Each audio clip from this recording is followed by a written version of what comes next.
Hello and welcome to Steve Knows. The Quest has been out for a few months now and I've been playing it non-stop, and in doing so I've found annoyances and drawbacks to the system that I wish they would address, but for some of them it's too late. The hardware is released, so I want to talk about 8 things I would like to see in the Oculus Quest 2.0. If there are any improvements you'd like to see, please comment them because I'm curious as to what your experiences may have been.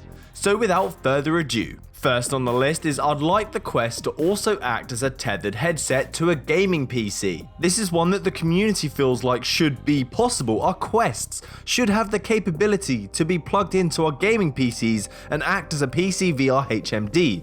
The Quest currently uses a USB Type-C, which can make use of the 3.1 standard that has speeds up to 10 gigabits per second. That's nearly 1.3 gigabytes of data per second. This can easily accommodate the speeds required for tethered VR. I think the main problem right now as to why we won't be seeing this occurring, especially this generation, is that it would make the Quest a direct competitor with the Oculus Rift series. Facebook would be in direct competition with themselves, and that's just not good business, even if it's incredible for the consumer. Also, Quest owners are locked into the Oculus Store. Once they enable a link to your PC, the game library extends onto Steam, once again taking business away from Facebook. Pro-consumerism is a trend recently, with potential PSVR title sharing, cross-buy, cross-platform play, and a more unified gaming industry than ever before. So I hope for this at least one day. A future-proof chipset. The current system comes with a Qualcomm 835 Snapdragon, which is the chipset used in the Samsung S8, a phone that was released in 2017, so when the Quest system was released, it already contained a chipset over 2 years old, and mobile chipsets advance so fast. This left the community feeling unsure about what the Quest will be capable of and gave developers the tasks of having to go back to the drawing board to optimize their games. Granted, we've seen some truly incredible things come out of this headset, which makes you wonder if they put a current gen chipset in like the 855, what would the results be? The 855 has 26% faster memory read speeds and 4 more threads for concurrent functions. So I'd like to see more future-proofed hardware in the next system to enable developers to bring us even more beautiful worlds and complex game mechanics. Next, I'd like to receive notifications from my phone inside my headset.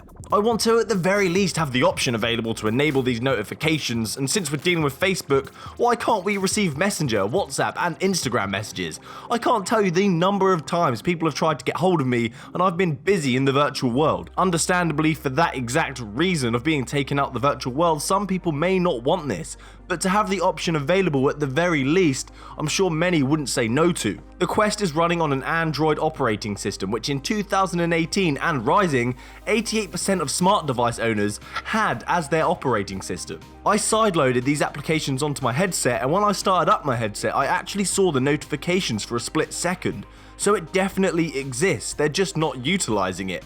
What's your excuse, guys? The next feature is voice commands. This is an area where people have had different experiences with, but today voice control is more widely accepted, with Google Home selling 52 million units, Amazon Alexa with over 100 million units. The joy of being able to put my headset on and say, "Quest, play Superhot," and it would load my game instead of myself navigating the menus, because in VR everything is actual physical activity. Or Quest, watch Netflix. Perhaps some settings can be adjusted with such ease in-game without having to go back to the home menu or turn the volume up whilst you're mid-game and break your immersion. I think this would also improve the accessibility. It's definitely something I want to experience. Quest, accept party invite.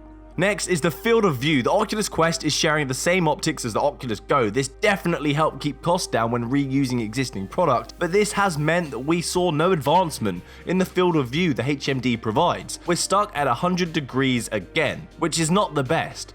Whilst playing the Quest, especially after experiencing a higher field of view on other headsets, I always notice that my peripheral vision is blacked out and you experience a slight tunnel effect. When you have a better field of view, the immersion is taken to new heights. It makes more of a difference than you know if you haven't experienced it before. So in Quest 2.0, I'd like 130 degrees, which is reasonable as current headsets already have this, and because the Quest is supposed to be a lower price system, 130 degrees at the point in time it's released will be old. That's not too much to ask. Next is 360 degrees of tracking. We've all experienced tracking not behaving how it should for reasons such as our hands being close to our headsets or our arms going behind our heads out of the camera's view. I refuse to believe they didn't expect people to play like this, so why was it ignored? In the next Quest, I'd like to see this being catered for us to experience more seamless play and less frustrating game mechanics. Another benefit I see as VR grows and people adopt the Quest, which they are because they're selling like hotcakes, I would like to see more local cooperative experiences where me and a friend can play in virtual worlds together in the same room,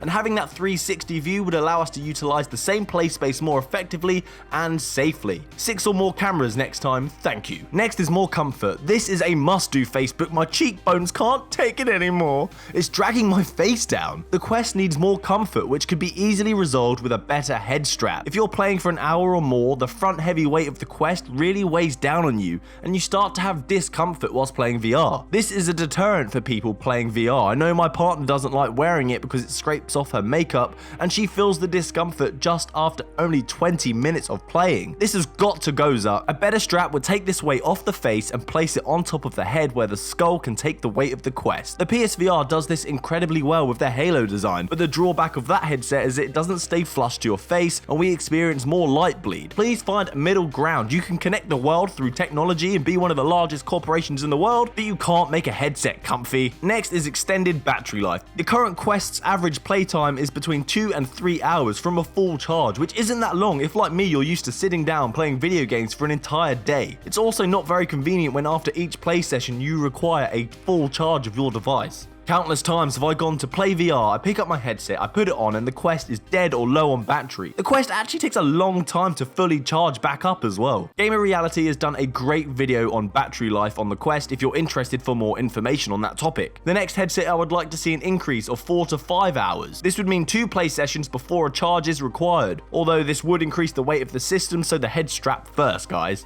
Thanks. That's my list of things I want to see in the Oculus Quest 2.0. Please let me know your thoughts down below. I may have missed something really interesting and incredible functionality that is needed. So thanks for watching Steve Knows. Happy gaming, guys. Good day.